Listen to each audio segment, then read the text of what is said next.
এমনকি দেশবাসী লোকেরা তার সম্প্রদায়েরা এসে ইব্রাহিম আলাইহিস সালামকে বলছেন, ও ইব্রাহিম, চলো আজকে হলো আমাদের মেলা, আজকে হলো আমাদের আনন্দের দিন, উৎসবের দিন। আমরা দেশবাসী ছোট বড় মেয়ে ছেলে সব আমরা ওখানে হাজির হয়ে যাব, সেখানে আমি আনন্দ করব, সেখানে আমরা ফুর্তি উড়াবো, যাই মন তাই করব। ইব্রাহিম তুমিও চলো না, আমি অসুস্থ কারণে আমি মেলা যেতে পারবো না। আলহামদুলিল্লাহ নাহমাদুহু ওয়া নাস্তাঈনুহু ওয়া নাস্তাগফিরুহু ওয়া না'উযু বিল্লাহি মিন শুরুরি আনফুসিনা ওয়া মিন সাইয়্যাতি আ'মালিনা মান ইয়াহদিহিল্লাহু ফালা মুদিল্লা লাহু ওয়া মান ইউদ্লিল ফালা হাদিয়া লাহু وأشهد أن لا إله إلا الله وحده لا شريك له وأشهد أن محمدا عبده ورسوله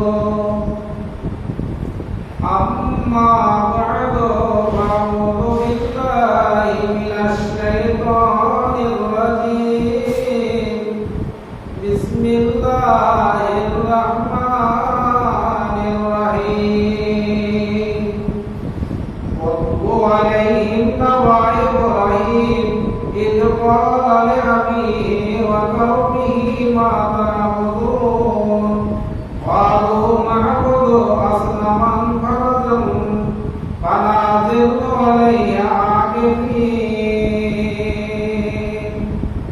সুধী মণ্ডলী, আমি আপনাদের সামনে সূরা শুআরা আপাতত কয়েকটি আয়াত পাঠ করেছি। আল্লাহ রাব্বুল আলামিন এই আয়াতগুলির দ্বারা কোন নবীর জীবনী, কোন নবীর বিবরণ বলতে চান সে সম্পর্কে কিছু আজ আলোচনা করব মনে করেছি। আমার তৌফিকি ইল্লা বিল্লাহ।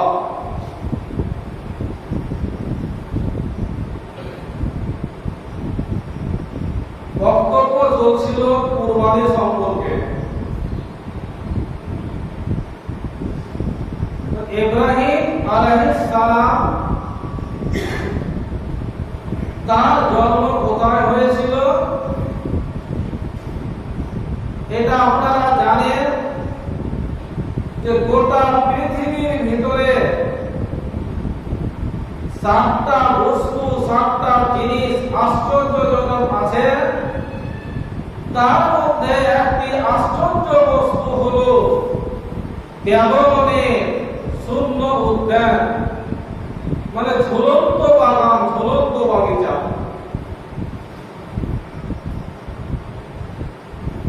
যে জায়গাটা ইরাক দেশে অবস্থিত, সেই বাবেল শহরে ইব্রাহিম আলাইহিস সালামের জন্ম।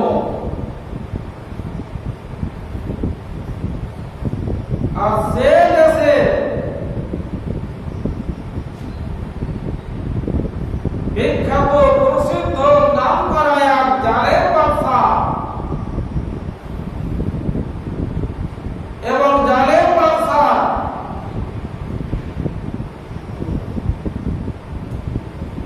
একমাত্র প্রধানমন্ত্রী, সে এলাকা, সে সময়ে, সে যুগে সে পুরোহিত ছিল দেব মন্দিরে।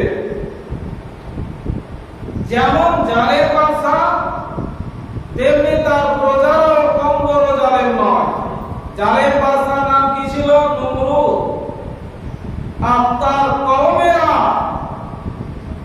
সে জালেম বাদশা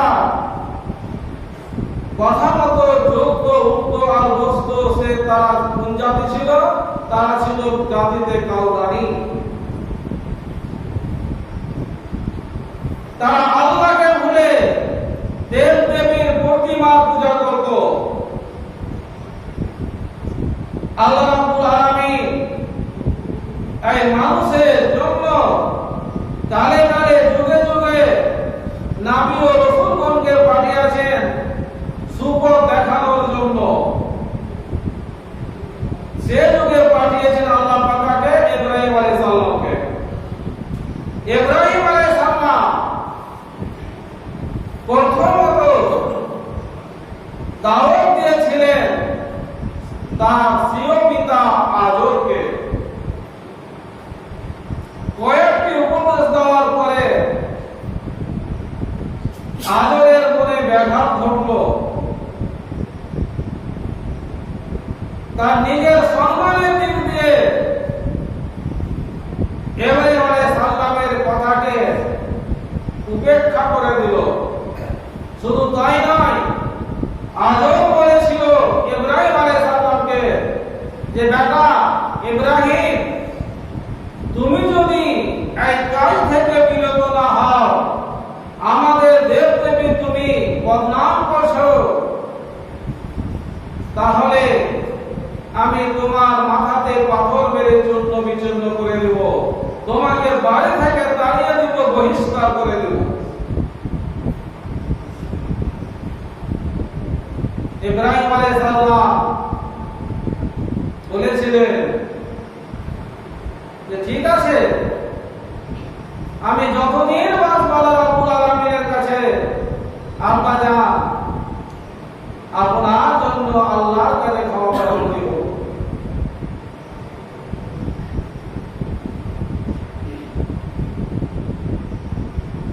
তবুও ইব্রাহিম আলাইহিস সালাম বাড়ি ছেড়ে চলে যাননি। কেন যাননি? এই জন্য যাননি যে আমাকে আমার স্বীয় পিতা বাড়ি থেকে বাহির করে দিতে বলেছে, কিন্তু আমার দেশবাসী ভাইরা লোকেরা কিছুই বলেনি। এই জন্য উনি যাননি। এবার তারা বলল কওমের দিকে, সম্প্রদায়ের দিকে, দেশবাসীদের দিকে। কি বলছেন? যাহারে বাবা, তোমরা কার পূজা করছো, কার ইবাদত করছো, কার উপাসনা করছো? তারা জবাব দিয়েছিল যে আমরা পূজা করছি দেব দেবীর প্রতিমা, আর তার উপরে আমরা জমে আছি, তাদেরকে আমরা আঁকড়ে ধরে আছি। এই জবাব দিয়েছিল তার কওমের লোকেরা। ইব্রাহিম আলাইহিস সালামের কওমেরা দু ভাগে বিভক্ত ছিল। কোন কোন মুফাসসির বলছেন যে না, তারা একটাই কওম ছিল, একটাই সম্প্রদায় ছিল, দুই ভাগ ছিল না।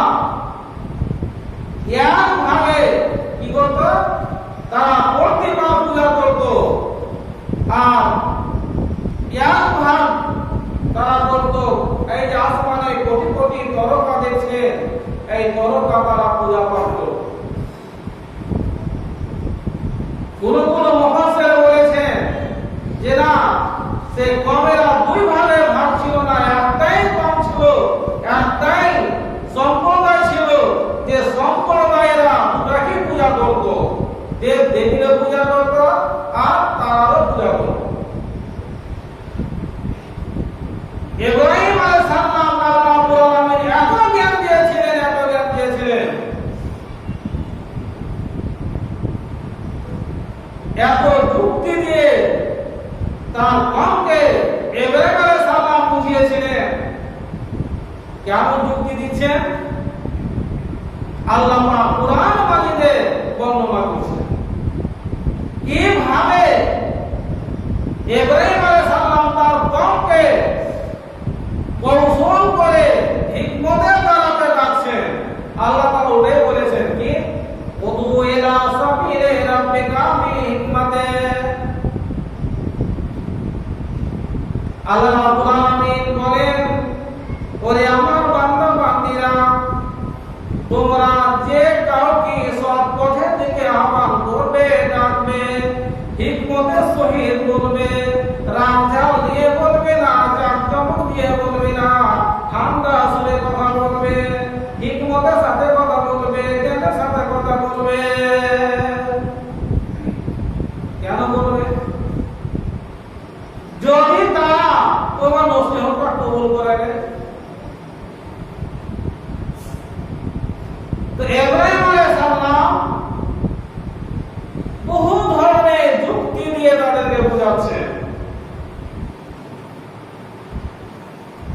কিন্তু উপরে বলে যাকে মেনে নিয়েছি তার কমেরা বলছে যে আমরা যাকে মেনে নিয়েছি একেবারে তার ইবাদতে আমরা বড় জমা হয়ে জমে আছে। আমরা এমন গর্বের বড় যে আমরা কোনো সময় করব না। ইব্রাহিম আলাইহিস সালাম বলছেন এদেরকে যুক্তি দিয়ে বুঝিয়ে আর হবে না, এমন একটা আমাকে ষড়যন্ত্র আনতে হবে, করতে হবে যেমন লোক তেমন তেমন না দিলে ওরে কুটকুটাইটা বন্ধ হবে না। ইব্রাহিম আলাইহিস সালাম বলছেন তারা তোদের বানাওয়াটি যে দেবদেবী গুলোকে তোরাই তৈরি করছিস, তোরাই তাকে আল্লাহ করছিস, রব করছিস, তারা তোদের আমি ব্যবস্থা করছি। কি ব্যবস্থা করবে এটা মনে মনে আসছে যে বছরে একটা দিন তাদের মেলা হয়, ওই মেলা দিন আমি কিন্তু তাদের দেবদেবীর উপরে আমি খেলবো। ঠিক ওই সময়টা চলে এসেছে, সে দেশে ছোট থেকে বড় পর্যন্ত নারী পুরুষ নির্বিশেষে বাড়ি ঘর ছেড়ে ওই মেলায় হাজির হয়ে গেছে। এমনকি দেশবাসী লোকেরা তার সম্প্রদায়েরা এসে ইব্রাহিম আলাইহিস সালামকে বলছেন, ও ইব্রাহিম চলো আজকে হলো আমাদের মেলা, আজকে হলো আমাদের আনন্দের দিন, উৎসবের দিন। আমরা দেশবাসী ছোট বড় মেয়ে ছেলে সব আমরা ওখানে হাজির হয়ে যাব, সেখানে আমি আনন্দ করব, সেখানে আমরা ফুর্তি উড়াবো, যাই মন তাই করব। ইব্রাহিম তুমিও চলো না। ইব্রাহিম আলাইহিস সালাম যুক্তি দিয়ে বলছেন, কি বলছেন, যে ভাই যাবো কি আনা সাকিম, আমি অসুস্থ, অসুস্থ কারণে আমি মেলা যেতে পারবো না। আল্লাহ পাকের নবী ইব্রাহিম আলাইহিস সালাম এখানে সামান্যটুকু আমাদেরকে শুনে রাখবে, দেখে রাখবে যে ইব্রাহিম আলাইহিস সালাম মিথ্যা কথা বলেছেন। তাই আল্লাহ পাকের নবী জনাবে মুহাম্মদ রাসূলুল্লাহ সাল্লাল্লাহু আলাইহি ওয়াসাল্লাম বলেছেন যে ইব্রাহিম জীবনে তিনটি মিথ্যা কথা বলেছেন, তারপরে কিন্তু মিথ্যা কথা বলেন। তিনবার মিথ্যা কথা বলেছেন ইব্রাহিম আলাইহিস সালাম, তিনবারের বেশি ইব্রাহিম আলাইহিস সালাম মিথ্যা কথা বলেননি। আমার এটা শুনে লাগবে, যারা শুনবে তারাই বলবে মিথ্যা কথা। যেমন এখানে একটা কথা যে আনা সাকিম, ভাই আমি অসুস্থ আছি।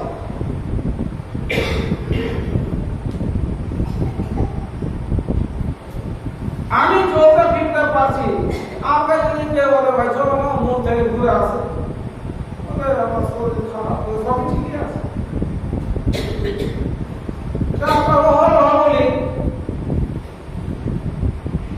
ইব্রাহিম আলাইহিস সালাম অসুস্থ প্রকাশ করলেন, কিন্তু এখানে মারিদ শব্দ বলেননি।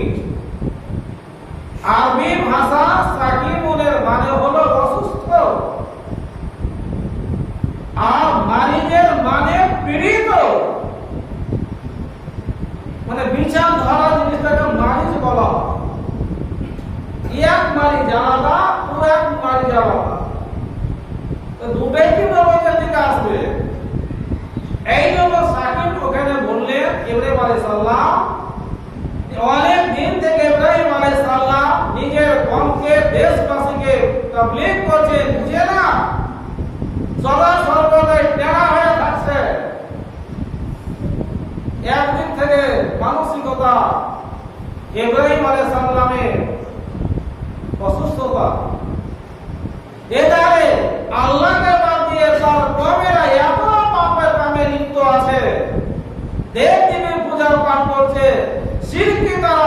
লিপ্ত আছে, এই দিক দিয়ে মানসিকতার দিক দিয়ে ইব্রাহিম আলাইহিস সালাম অসুস্থতার কাজ করলেন।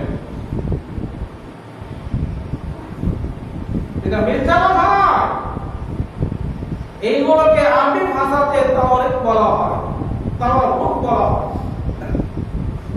যেমন আমি পাকুর যাব, রাস্তা দিয়ে যাচ্ছি, কেউ রাস্তায় আমাকে দেখে ভাই কোথায় যাবে, আমি একটু যাবো ইসাপুর, আসলে আমি পাকুর যাবো, ইসাপুর হইতে যেতে হবে। ওই ধরনের আরবি ভাষাতে তাওরাত বলা হয়। যাই হোক, সেটা যাচ্ছি না, তারা সব চলে গেছে। ইব্রাহিম আলাইহিস সালাম টুক করে পিছন থেকে উঠলেন, হাতে ছিল কুরআন, মন্দিরে ঢুকলেন। হরেক রকম নানাবিধ খাবার সাজসজ্জিত হয়ে আছে, কিন্তু কেউ খাচ্ছে না। ইব্রাহিম আলাইহিস সালাম মন্দিরে প্রবেশ করে বলছে, ওরে বাবারা, ওরে হাওলেরা, ওরে খাপা দেবদেবীরা, তোমাদের কি ভাগ্য যে তোমাদেরকে মন্দিরে রেখে, ইবাদতের জায়গাতে রেখে খাবার দ্রব্য দিয়েছে, কলকলা দিয়ে দিয়েছে। আর দেশবাসীরা তোমাকে খুশি করার জন্য তারা মেলাতে গেছে, মেলা থেকে যাওয়া তোমাদেরকে চুমাচাটা খাবে এবং তোমাদেরকে পূজা করবে। তো বাবারা, তোমরা খাও না কেন? খাও, খাবে দেখি তো পেরেছি।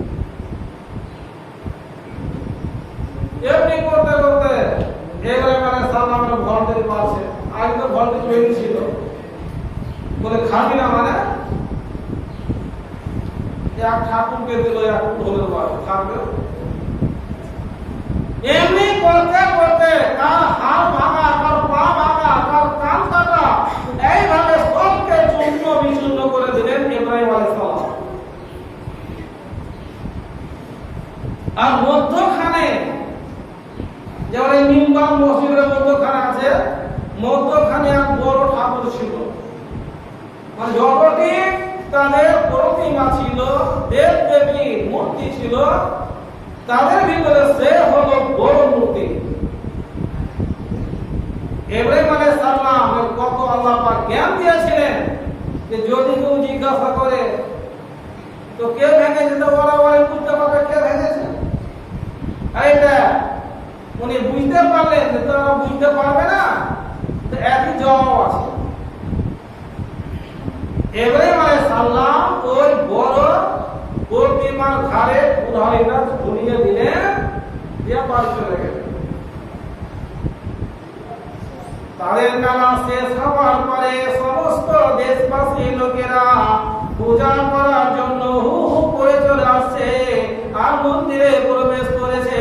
যারা প্রথমে মন্দিরে প্রবেশ করেছে তারা তো দেখে হতবাক হয়ে গেল যে কি বাবা এই কাণ্ড করলে কে? আরে আমরা কিসের জন্য দেবালয়ে ঢুকলাম, কিসের কারণে আমরা এই মন্দিরে প্রবেশ করলাম, কাদের জন্য এলাম, যাদের জন্য এলাম তারা তো একটাও চিন্তা নেই। চিন্তা মানে এখানে আসলে চিন্তা নয়, তার মানে তারা খাওয়া নেই, তাদের কার হাত নাই, কার পা নাই, কার চোখ নাই, কার কান নাই, কার মাথাটা পর্যন্ত চূর্ণ বিচূর্ণ হয়ে আছে। পড়লে কে?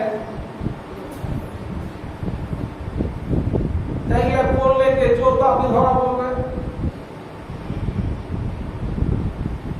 এর ব্যাপারে মানে এই দেবীদের নিন্দা করার ব্যাপারে, বদনাম করার ব্যাপারে তো জানি, সেই ছেলেটার নাম হলো ইব্রাহিম। তখন ধরে গেছ, আর ইব্রাহিম আলাদা যায়নি, তো ধরতে পাওয়া যায় এই কাজটা করেছে। ইব্রাহিমকে নিয়ে আসা হলো। ইব্রাহিম আলাইহিস সালাম বলেন, এবার বেটারা বুঝবে। কত ধরনের যুক্তি দিয়ে ইব্রাহিম আলাইহিস সালাম কাজ করেছেন, কিন্তু কোনো কাজে উনি ফল পান। ইব্রাহিম আলাইহিস সালামকে নিয়ে আসা হলো বিরাট উদ্দেশ্যে, বলে বাবা ইব্রাহিম এই কাজগুলো করলে কে রে বাবা? ইব্রাহিম আলাইহিস সালাম বলতে পারতেন এই কাজ করলে কে করলে আমি কামটা যাব বাবা। ইব্রাহিম আলাইহিস সালাম আগে তো মানে হিসাব করে রেখেছিলেন, বলি কাজ করলে কে? ওই যে বড় ভূতকে জিজ্ঞাসা করো, ও তো মানে ঘাড়ে ঘুরে আছে, ও তো নিজে বলে দিবে কে করেছে।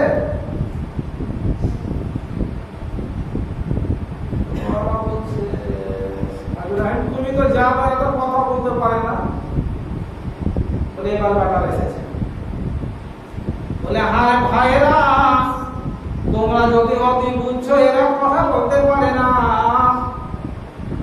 এরা নিজের জানকে নিজের দেহকে রক্ষা করতে পারে না, এদের জন্য তোমরা হাজার হাজার টাকা খরচ করে প্রসাদ তৈরি করে নিয়ে এসেছো, তারা খায় না। এই খাবারে কোটি কোটি মাছি পড়ে আছে, হাজার হাজার ছয় দূরে টেনে নিয়ে যাচ্ছে, তবু সে তাদের খাবারকে তারা রক্ষা করতে পারে না। আর কেমন করে কে তাকে মেরে গেছে সেটা রক্ষা করতে পারে না, আর কথা বলতে পারে না, কেন তাদেরকে তোমরা বুঝছো?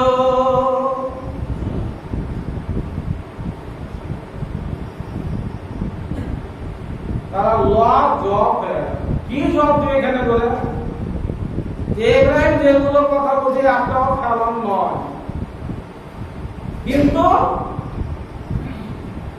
আমাদের বাপ দাদারা করে এসেছে, আমরাও করছি, এদের জন্য আমরা জান দিয়ে দিচ্ছি, আমাদের প্রাণ দিয়ে দিচ্ছি।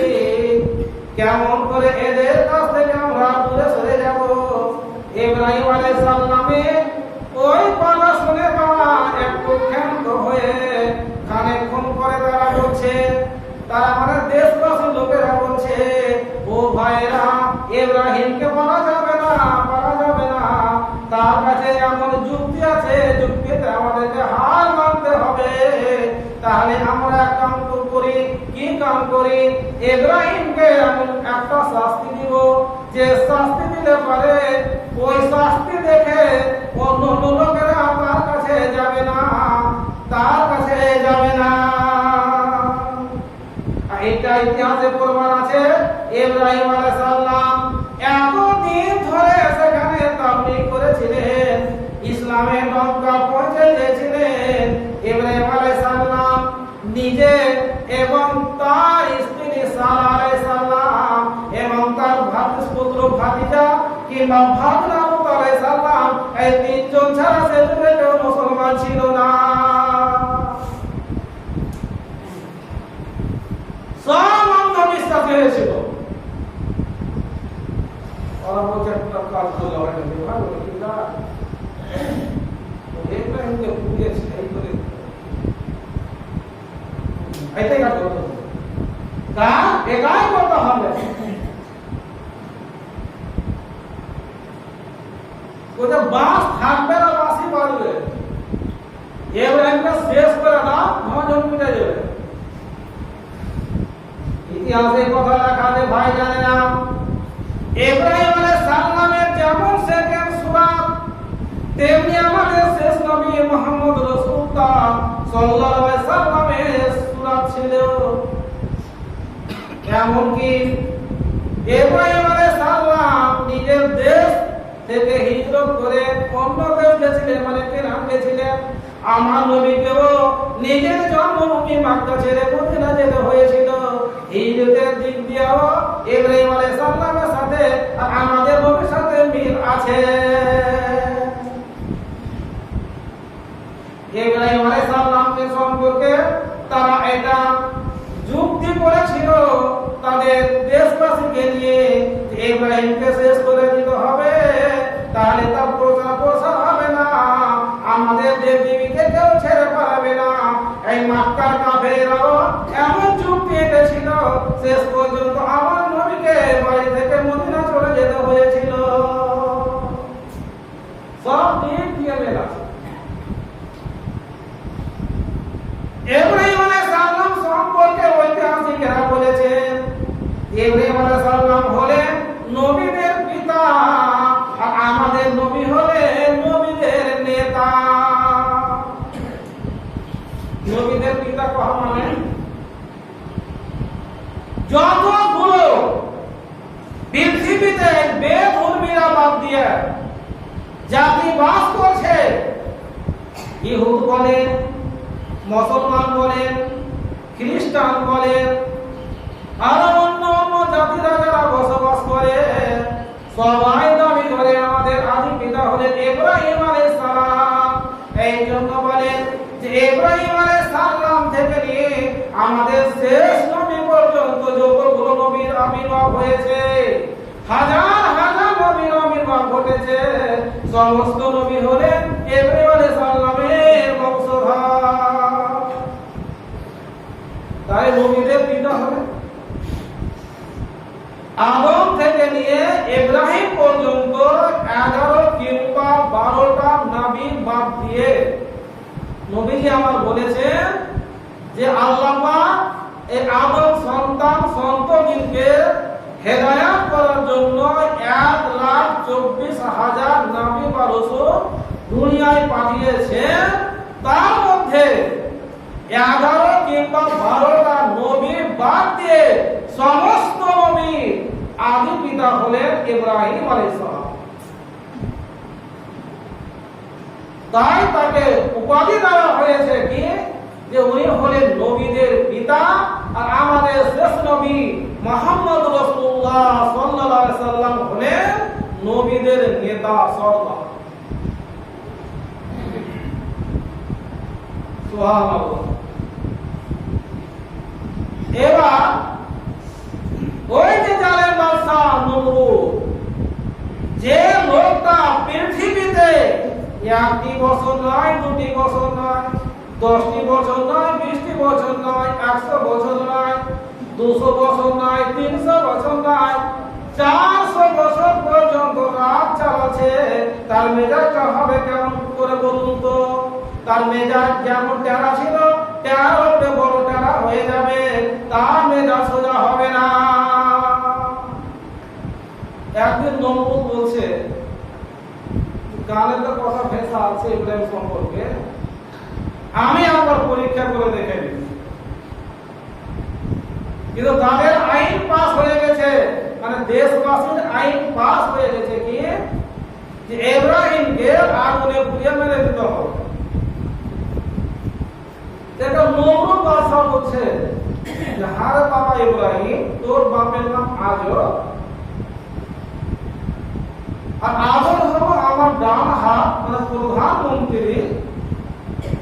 হারে বাবা ভক্ত, লোকের মুখে তো যা শুনছি, আমি ডাইরেক্ট তোমার মুখ থেকে শুনি। বলে কি বলছেন বাদশা? বলে আচ্ছা তোমার রবকে বলো তো। নমরুদ মনে করছে যে আমি একটা বাদশা, 400 বছর ধরে আমি সিংহাসনে আছি, মনে হয় আমার এরকম করবে। ইব্রাহিম বলছে, ও নমরুদ বাদশা, তুমি মাত্র এটাই প্রশ্ন করছো, এই প্রশ্নের জবাব হলো এটাই, রাব্বি আল্লাহি, আমার রব ওই যা।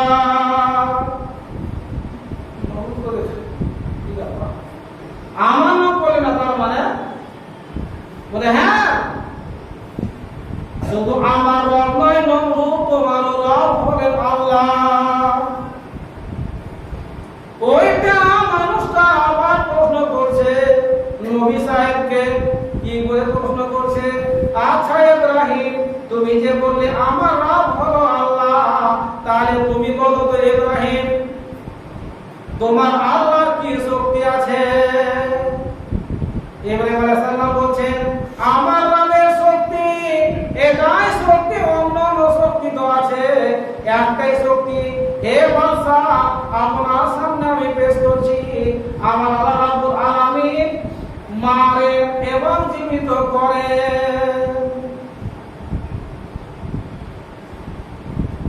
মোটা বুদ্ধির নমরুদ বলছে, এই কাজটা আমিও করতে দেখাবো, আমিও মারতে পারি, আমিও জিন্দা করতে পারি। কেমন করে? বলছে দুটো আসামি ধরো, একটা আসামি যে আসামিটাকে কাতাল করে দিতে হবে, শেষ করে দিতে হবে। আমি কত বড় শক্তিশালী বাদশা যে আমি ওই লোকটাকে জিন্দায় ছেড়ে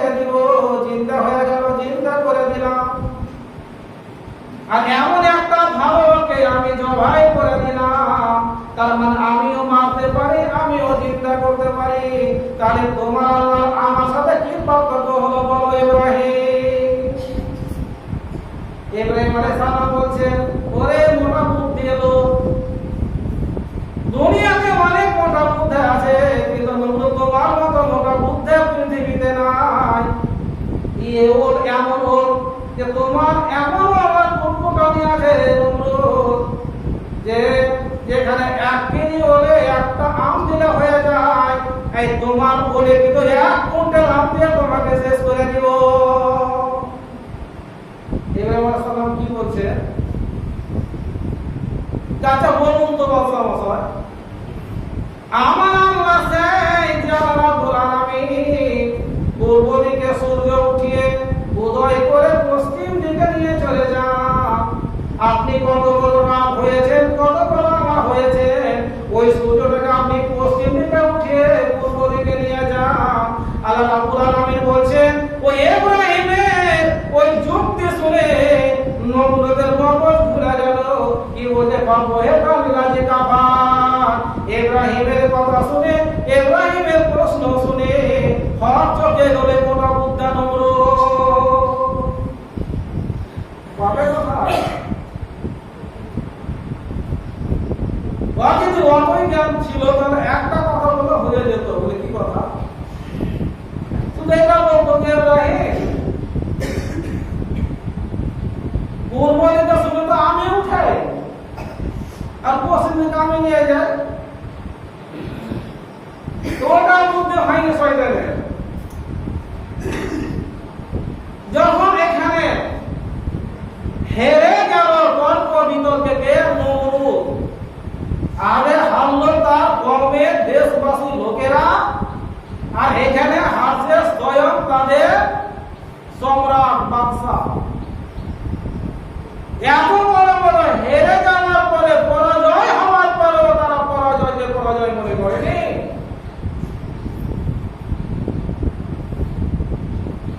কত বড় বেহায়া লোক দুনিয়াতে আছে, বেহায়া লোকের সামনে খুব কথা বলে, যেখান সেখানে আপনি বেইজ্জতি করে, কথা দাঁড়াতে আর কিছু দাঁড়াতে হলো, কিন্তু বেহায়া তো বেহায়াকে বেহায়াই মনে করে না। তো এত বড় বড় এরা হেরে গেল তর্ক বিতর্কে, পরাজয় হয়ে গেল, তো পরাজয়কে পরাজয় না মনে করে কি বলছে? এক কাম করো, এখনো শাস্তি দিতে হবে। তো দেশবাসীর লোকেরা বলছে, সম্রাট আমরা তো সিদ্ধান্ত নিয়েছি যে আগুনে পুড়িয়ে দেবো, তোকে আমরা ওকে বলছি। তখন বলছে মোটা বুদ্ধাকে, নমরুদ, হারে কুহ কনসরু আলে হাতাকুম ইন কুনতুম ফাইলিন। ওরে আমার প্রজা নাগরিকেরা, আমি ওই কথাই বলছি, তোমরা যদি তোমাদের দেব দেবী, তোমাদের দেবালয়ের সহযোগিতা করতে চাও, সাহায্য করো, তাহলে এই নমরুদকে তাহলে এই ইব্রাহিম আলাইহিস সালামকে আগুনে পুড়িয়ে দাও। তাই করা হলো, তাকে অগ্নিকুণ্ডে ফেলা হলো। আল্লাহ রাব্বুল আলামিন তাদের মক্কর চক্করকে খতম করে দিলেন। যখন দাও দাও করে আগুন জ্বলেছে, ইতিহাসের পাতায় লেখা আছে ওই আগুনের মাঝখানে ইব্রাহিম আলাইহিস সালাম বসে আছেন। আল্লাহ তরফ থেকে 2 জন ফেরেশতা এসেছেন, আল্লাহ নিকট থেকে এসেছেন, কিন্তু আল্লাহ রাব্বুল আলামিন কিছু বলেননি। ইব্রাহিম আলাইহিস সালামকে বলেছেন যে, হে ইব্রাহিম আলাইহিস সালাম, আমরা দুজন হলাম আল্লাহর দূত, আপনি যদি চান তাহলে বলুন এই আগুন নিয়ে নমরুদের দেশকে আমি জ্বালিয়ে দিব আর আপনাকে আগুন থেকে বাহির করে নেব। কত ইব্রাহিম আলাইহিস সালাম, তার কত ঈমান মজবুত ছিল। ইব্রাহিম আলাইহিস সালাম বলছেন, ও আল্লাহ দূতেরা, ও আল্লাহ ফেরেশতারা, তোমরা যে আমাকে সহযোগিতা করতে এসেছো, তোমরা নিজে এসেছো না, আল্লাহ পাক তোমাদেরকে পাঠিয়েছেন। ওই 2 জন ফেরেশতা বললেন, ও ইব্রাহিম আলাইহিস সালাম, আমরা নিজ মনে এসেছি, আমার আদেশে আসিনি। নবী ইব্রাহিম আলাইহিস সালাম বলছে, ও আল্লাহর ফেরেশতারা তোমরা কান খুলে শুনে নাও, তোমাদের আমি সহযোগিতা দিব না। স্বয়ং আল্লাহ পাকের আমি একজন হলাম নবী।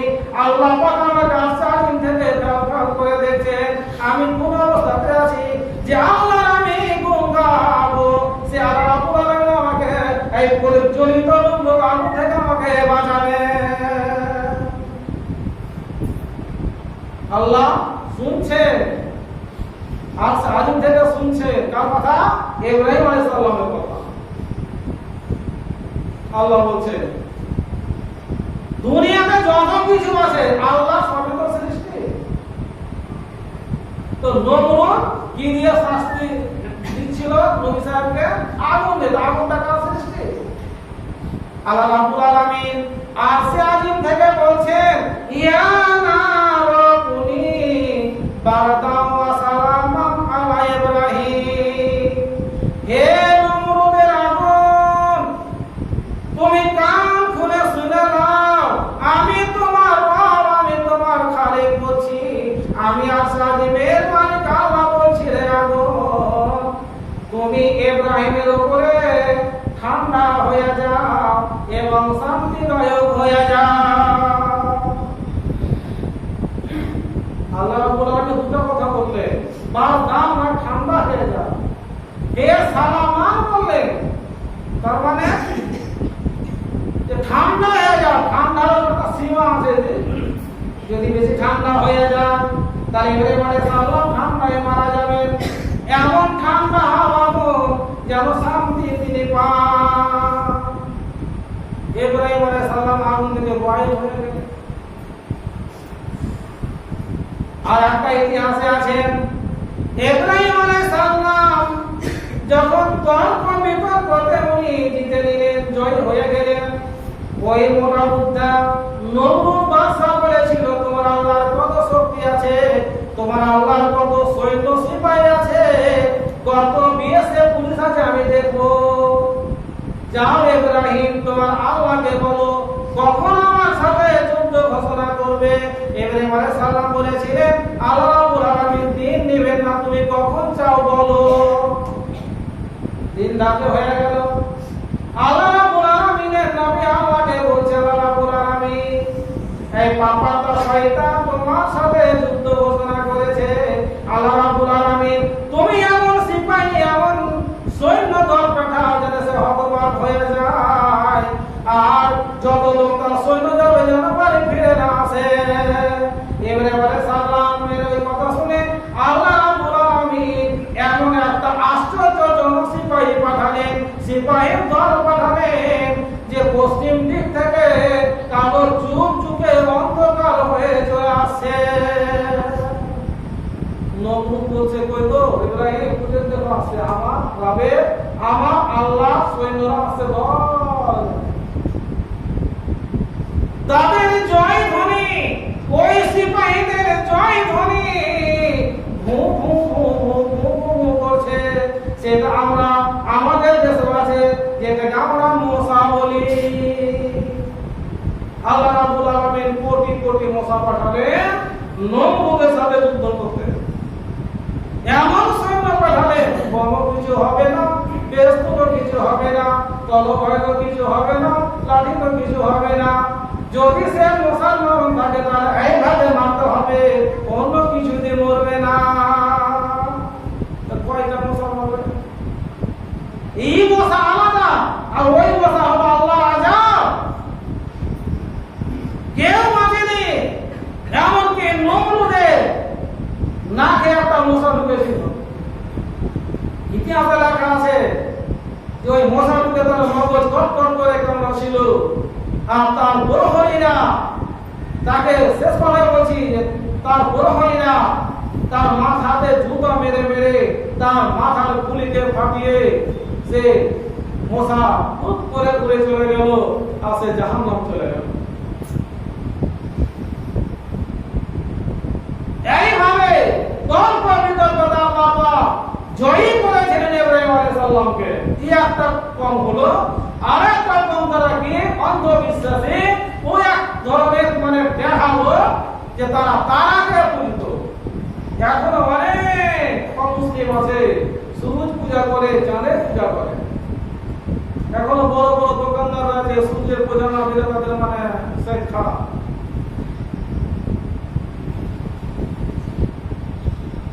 তো ধর্মকালে যারা তারা পূজা করে তাদের কাছে গেলে ইব্রাহিম আলাইহিস সালাম এমন সময়ে যখন তারাটা ঝকঝকে উঠবে, সারা রাত্রি এই তর্ক বিতর্কের অনুষ্ঠানে ছিলেন ইব্রাহিম আলাইহিস সালাম।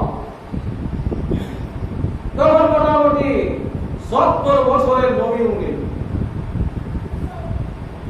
সব বসে আছে, যারা এই তারাগুলোকে খুঁজে তাদের কাছে যে বলছে। আল্লাহ পাক ওই কথাই বলেছেন কোরআন মাজিদে, ফালাম্মা জান্না আলাইহিল লাইলু রাআউ কামা ক্বালা হাজা রাব্বি। 70 বছরের ওই লোকটা মানে ইব্রাহিম আলাইহিস সালাম সে কওমের কাছে যে কথাই বলছে, কি কথাটা বলছেন, সূর্যটা ডুবে গেছে, অন্ধকার ঘুমে আসছে, তারা ঝাঁকঝাঁকিয়ে উঠেছে। আল্লাহ রাব্বুল আলামিনের নবী ওই কওমের সামনে এই কথাটাই বলছেন, হাজা রাব্বি, এটা হলো আমার রব। কে বলছেন? ইব্রাহিম আলাইহিস সালাম বলছেন এটা হলো আমার রব। ফালাম্মা কামাতা ফালাম্মা আফালা কালা রাব্বিহিম কুরাফিন, কিছুক্ষণ পরে সে তারাটা ডুবে গেল। ইব্রাহিম আলাইহিস সালাম বলছেন, ওরে আমার কওম দেশবাসীরা, যে জিনিসটা ডুবে যায় তাকে আমি ভালোবাসি না। অনেকক্ষণ পরে পূর্ণিমা চাঁদ উঠেছে, ঝকঝকিয়ে ঝলমল করে উঠেছে।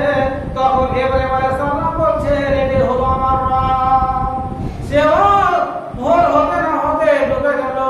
তারপরে একটা ঝলমল ঝলমল ঝকঝক করে এই সূর্যটা উঠছে। তখন বলছে হাজা রাব্বি আকবার, এটি হলো আমার রব, সব চাইতে বড় হলো রব। সে অসুস্থ হতে দেবে না। আর এই কথাগুলো শুনছে আর দেখছে যারা তারা পূজা করে। তখন বলছে যে ডুবে যায়, যে ক্ষয় হয়ে যায়, সে রব হতে পারে না। যে সত্তা, যে যা এই সব জিনিসগুলোকে উদয় করে এবং ডুবিয়ে দেয়, সে হলো রব। এই কথাগুলোকে তাদের মগজে ঢুকিয়ে দেওয়ার জন্য ইব্রাহিম আলাইহিস সালাম এই যুক্তিগুলো পেশ করেছিলেন। তো মানুষকে সিধা করতে যে ইব্রাহিম আলাইহিস সালাম কত যুক্তি কথা, কত যুক্তি খাটিয়ে কথাগুলো বলেছিলেন। তাই আল্লাহ পাকের নবী মুহাম্মদ রাসূলুল্লাহ সাল্লাল্লাহু আলাইহি ওয়াসাল্লাম বলেছিলেন সাহাবাদের প্রশ্নের উত্তরে, যে বাবাজিরা যে কুরবানিটা আমরা করি, এই কুরবানিটা হলো সুন্নাত আবিকুম ইব্রাহিম আলাইহিস সালাম। উনি এই ধরনের নবী, এই জন্য আল্লাহ পাক ইব্রাহিম আলাইহিস সালামের কুরবানিটাকে কবুল করে নেওয়ার পরে কিয়ামত পর্যন্ত এই সুন্নাতটা জারি থাকবে, শুধু ইব্রাহিম আলাইহিস সালামের নামটা জাগ্রত রাখার জন্য। এমন দামি নবী ছিলেন যে নবীর সাথে আমাদের নবীর মিল আছে। যেমন কি আমরা দৈনন্দিন 5 ওয়াক্তে নামাজ পড়ি, আর 5 ওয়াক্তে শেষ বৈঠকে আমরা তাশাহুদের পরে দরুদ পাঠ করি। সেই দরুদের নাম হলো দরুদে ইব্রাহিম। ইব্রাহিম আলাইহিস সালামের নাম আছে দরুদে, আর আমাদের নবীর নাম আছে সেই দরুদে। এই দুজন নবী যে নামকে জাগ্রত রাখার জন্য আল্লাহ পাক এই কাজটা করেছে। তাহলে কত দামি নবী ছিলেন, আমাদেরকে জানতে হবে সেই নবীর ইতিহাস, সেই নবীর জীবনী। ভাই